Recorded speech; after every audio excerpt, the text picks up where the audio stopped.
propos d'ONG avec MEDER.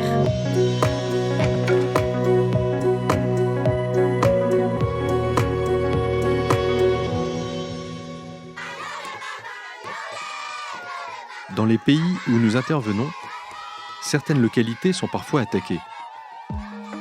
Lorsque cela arrive, bien souvent, les habitations sont détruites et la plupart des infrastructures sont endommagées.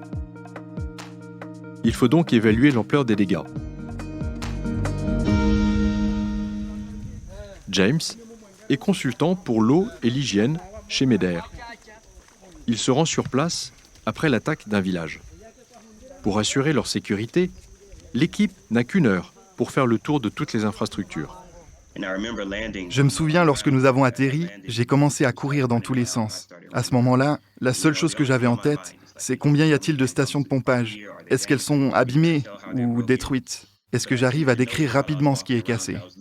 Alors que j'étais en train de marcher, je ne pouvais pas m'empêcher d'apercevoir un nombre incalculable de balles encore fumantes sur le sol.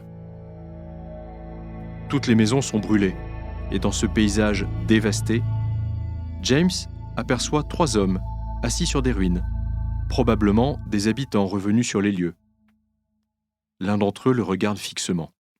Je ne peux pas décrire l'expression qu'il y avait sur son visage, mais évidemment, il est possible que les débris sur lesquels il était assis étaient ceux de sa maison. Et les balles que je voyais au sol étaient peut-être celles qui avaient tué sa famille. Que faire? M'asseoir à côté de lui? Aller vers lui, discuter? Comment vous appelez-vous? De quoi avez-vous besoin? Comment vous allez? Mais à votre avis, qu'est-ce que j'ai fait? Je me suis dit, bon, je suis vraiment très occupé, il faut que je trouve ces puits, en plus, j'ai qu'une heure devant moi, et finalement, je ne lui ai même pas adressé la parole. Et j'ai continué mon travail. Aujourd'hui, je m'en veux encore. J'ai l'impression qu'au lieu d'avoir mis la priorité sur une personne pour lui témoigner de l'amour, j'ai mis toute mon attention sur le projet. C'est l'un des risques du travail que nous faisons sur le terrain. On peut parfois penser qu'on est seulement là pour amener de l'eau et faire.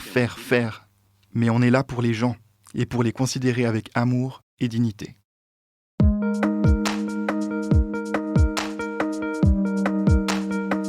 Parfois, avec la pression, le stress et les risques de nos interventions, il est possible de passer à côté de ces moments d'échange.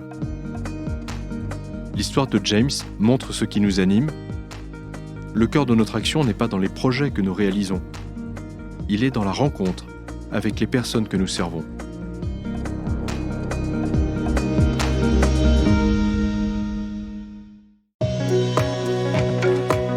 Pour plus d'infos, rendez-vous sur le site meder.org.